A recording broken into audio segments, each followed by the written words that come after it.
Good evening, everybody. Welcome back to Gargoyles episode reviews. We're finishing up Deadly Force.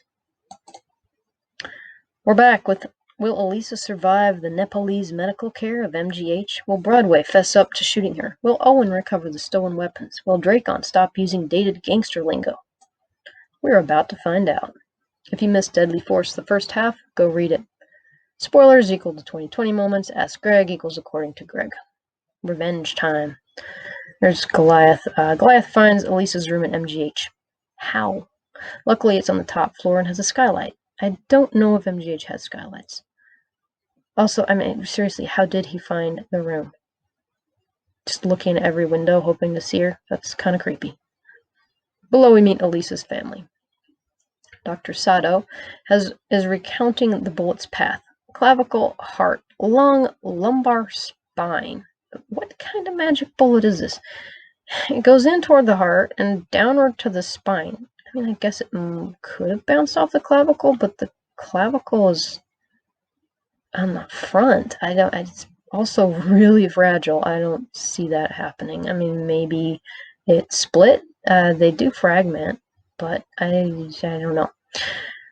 Anyway, what kind of magic bullet is this? It goes in toward the heart, downward toward the spine. That's some crazy bad luck to have that trajectory. It's easy to make bullets do odd things in stories, though. After all, they do some weird stuff in reality. I have a link there, and it's probably to the Kennedy assassination. I don't know. Looks like terminal ballistics is viewed in the morgue, so might want to check that link out. More importantly, we meet the Maza family. Peter is an American Indian. Diane is African. They're her parents. Derek is her brother. Peter is a sergeant. Derek is also a cop. Family business much? They mention her sister is in Arizona. Interesting reality point. Sally Richards' son, Elisa's VA, has African and American Indian ancestry. I love meeting characters' families. It gives them depth. Lets you know these people didn't just spring out of the void. And we're just not going to talk about the stuff in the random stuff, I should say, in that hospital room. They look like your average loving family, heartbroken over their daughter's injury. Diana says they can pray for her, but she doesn't specify a deity, so I'll leave the religion field blank. Peter and Derek are angry but not enraged. This kind of thing happens when you're in law enforcement. Chavez visits as well. She says the prints on the gun are smudged so much they don't look human, but assures the family that nobody shoots a cop and gets away with it. They suspect Tony Dracon, though. As Owen predicted, Goliath roars off to wreak vengeance. Somehow, he knows where Dracon's pad is. How? Well, they're talking about going to a meeting at the docks at midnight for a gun sale. And did Elisa tell him that Dracon was behind all this? I really can't remember. It's been a long time since I watched this episode. Like I say, I wrote these back in 2016. I'll have to rewatch. It's a nice pad. Look at those windows. My gosh. In Central Park, a robbery is happening. Broadway stops it only to discover the thief is using one of the new weapons. Wow, only 322, and all the robberies it goes on, and yet he manages to luck out and find the one guy. Okay. The robber gives the rundown on where he got it. A guy on the docks. Okay, well, why would a street thug spend an exorbitant amount on an energy weapon when a normal firearm will do? How does he even afford it? I mean, seriously, they're using cheapo Davidsons. They're not even using Rugers or Smith & Wessons out there in real life. Back at the hospital, Elisa codes randomly. This is another medical scene I screamed through. I'll spare you. We won't speak of the improper use of a defibrillator to treat asystole, which is not a shockable rhythm. We also won't talk of the size of the epi syringe. No, not mentioning a thing about this. This code on TV is exactly how codes go, said no medical person ever. Chavez and Ginger follow Dracon, but Tony is too smart for them. He pulls into the garage the gangsters own. Not bad. Not only does he spot the tail, he has the resources to evade them. He heads off to the docks. Goliath follows. Matt. According to Greg, it was supposed to be Morgan from Awakening. They're driving Chavez. Broadway finds glasses selling the weapons from a container on the docks. He grabs glasses by the skull and dangles them. Seeing Protag's really angry is revealing. How far will they go? There's a picture of him doing just that. If you thought the other Gargs were scary when angry, but that Patrick Starr here is just an idiot addicted to food, you're wrong. Glasses blurts out that they are waiting for a buyer for the weapons. He's due at midnight. And he's kind of deforming Glasses' face there. This is really disturbing to me, not sure why. According to Greg, the standards and policies, the censorship department by another name, people actually liked this episode. They didn't balk at the guns or gore. The publicity department sent out advance copies. Critics gave it good reviews. Parent groups that usually make an outcry over violent TV shows understood the ep. Even Dr. Madeleine Levine praised the episode and Gargoyles as a series in her book Viewing Violence. I haven't read her work, so I can't say if it's good. Who didn't understand it? Toon Disney's people. This series is heavy with guns and violence. That's part of why so many people like it. So why block this episode? Of all the episodes, it shows the pain that can come from misusing guns and violence. Goliath and Broadway stake out the gangsters. Goliath is going to, quote, deal with the man who shot Elisa. Broadway looks about ready to die of guilt and shame, saving Goliath the trouble of dealing. If only Goliath knew. Dracon does this deal himself. Interesting. There he is pulling up, and he's got the 3 cases of weapons. You know, it's interesting that they went with selling it to random thugs on the street before they sought a bigger buyer, like maybe a foreign country, terrorist group, something. I don't know. A gun battle in a dark warehouse ensues, with the gangsters blasting away with the new weapons at the Gargs. They put up a good fight. Not good enough, though. Why is a laser beam lighting up the surrounding area of this goon here? I mean, the whole point of laser beams and the whole reason they work is that all the light's going in one direction and all the little waves are synced. Marco Polo. There's Broadway taking this guy out. Cowboy up. Dracon runs for it, but Goliath snags his foot and dangles him over the railing. Apparently, Goliath likes to play Batman and hang his foes for long drops. This drop, unlike those Hakon and Xanatos face, probably wouldn't kill him. Well, unless he fell wrong. Or right, I guess. Wait, Goliath is fixin' to crunch Dracon's skull. This is serious. No dignified wrist or collar grab here. Let's slow down. Goliath wanted to kill Hakon the second time around, but Hakon rudely fell off a cliff first. Goliath wanted to kill Xanatos, but Elisa and the clan stopped him. Now Goliath really wants to kill Dracon, because Dracon almost killed Elisa, or so he thinks. Elisa is a stand-in for Goliath's clan and his lover. Will Goliath kill his enemy? Who's going to stop Big Purple and Angry? Wonder if there's an increase in PTSD after the Gargs arrived in New York City. There's Dracon, looking pretty terrified at that incoming hand with those claws. Broadway steps up, even if he fudged a bit on how exactly the gun went off. This manning up is a phenomenal character growth scene. He's taking responsibility for an act of stupidity that almost cost Goliath his best friend's life. Broadway could have let Goliath kill Dracon, thus killing a piece of Goliath too and sending him down a dark path. This show and its characters' arcs never disappoint. Side note, somebody needs to do an alternate universe where Broadway doesn't step up. It could be like Future Tense or For It May Come True. Yeah, I know it's Goliath Chronicles and we don't talk about the Goliath Chronicles. Taking responsibility takes guts. To stand up and say, yes, I messed up badly is one of the most horrible feelings ever. It's worse than when somebody embarrasses you because you embarrassed yourself by being an idiot, even an unintentionally idiotic idiot. As we discussed in Thrill of the Hunt, embarrassing your character is the most powerful and painful thing you can do to them. It also will make them grow, or at least change the most. Let's talk about Dracon for a sec. Unlike Xanatos, he wasn't aware Gargoyles existed before he saw them. The Gargs just rocked Dracon's world. It's going to be akin to a religious experience, right? In the middle of a gun deal, he's suddenly facing 2 monsters. And the big purple one is roaring at him about Maza and dangling upside down over a 2-story drop. Yeah, and then reaching in to crush his skull. It's a wonder Dracon can get a coherent thought out. Shocked would be an understatement. Overall, he handled the encounter well. He didn't utterly panic. He didn't start screaming. Even his guys operated pretty well in the face of a new sentient violent species. Side note, somebody needs to write a fanfic where there's a cult that worships the Gargoyles.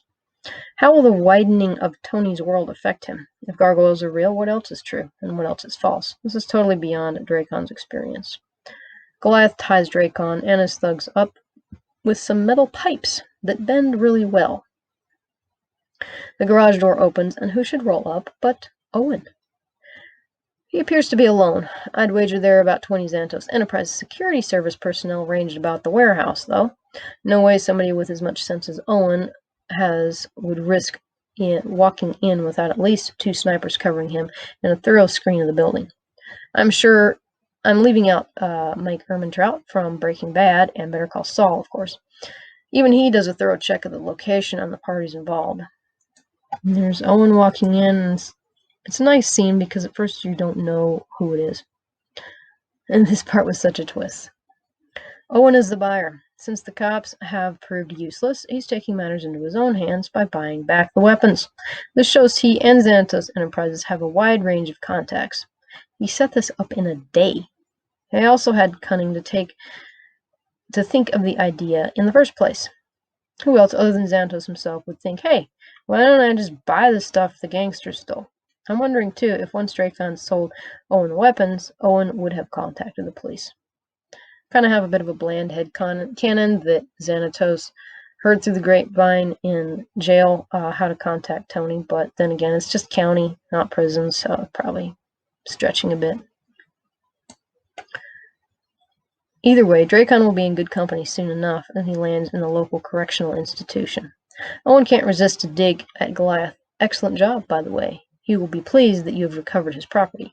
In hindsight, maybe he should have let it go, but I doubt that would have changed Goliath's next move, destroying the guns. And there he is. There's the 2 Gargs and Owen looking at the weapons. Hats off to Goliath because he first asks if all the weapons are present. And there's Owen trying to stop Goliath before Goliath can melt all the weapons. It's a worthy effort, but a little bit short. Goliath leaves a gun on the criminals to show the cops who was responsible. Goliath is catching on about this law and order biz. Aren't the cops going to wonder about the crunched gun? Yeah, and the pipes. I don't know. Yeah, I guess there's enough evidence there to tie Tony to it, but then again, they say he's all bulletproof, so I don't know. It might take more evidence than that, but no, we know it didn't, so we'll let it go. Well, Owen is definitely ticked off. He doesn't show it, only reversing his earlier statement, meaning Xanatos will not be pleased. Goliath obviously discussed the matter with David. Hey, don't be so quick to take Xanatos lightly, Goliath. There he's standing there with the big weapon. 2020 moment. Xanatos will be discussing matters with Goliath soon enough. Goliath doesn't understand Xanatos. Xanatos, however, understands a lot about Goliath and is about to understand even more. More than anything, Owen looks thoughtful as the Gargs leave and the guns smoke. He's filing this all away for future use. There are 37 guns on the street still. It's a nice loose end for the writers to use later if they want. Side note, somebody needs to write a fic where rogue elements get a hold of the weapons. Xanatos and co. have to recover them. Actually, I'd settle for somebody just writing a fic with Xanatos in it. Bland headcanon. Owen makes a snarky remark to Dracon about not being gargoyle-proof. Or maybe Owen just raises his eyebrow at them. Same difference. Wrap up. Broadway comes clean with Elisa, who survived being inappropriately defibrillated and being shot. Yes. Elisa admits that she should have been more careful with her weapon. Because, yeah, when you live alone, you should totally expect somebody to shoot you with your own gun while you make supper. They both promise to be more careful. Well, Broadway, I should hope you are. He's looking pretty distressed there. But Elisa raises her hand in forgiveness. Elisa quickly forgives Broadway. It must be all the meds she's on. What about Dracon and his crew? They're locked up for grand theft. The cops found them babbling about monsters. The cops didn't think it was odd that whoever took the gangsters down wrapped metal pipes around them. Doesn't that cause some confusion? How about security footage of the area? I guess the gangsters and or Owen took down the CCTV. Goliath and Broadway sleep outside the window.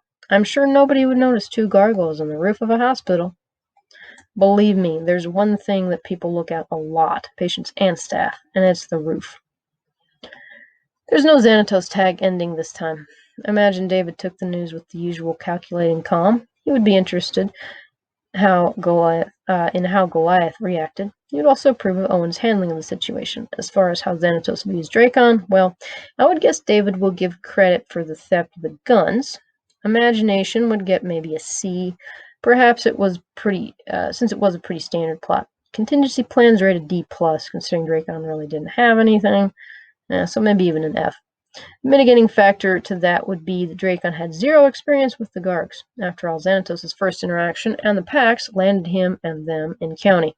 Overall, I doubt Xanatos sees Dracon as a threat worth his attention.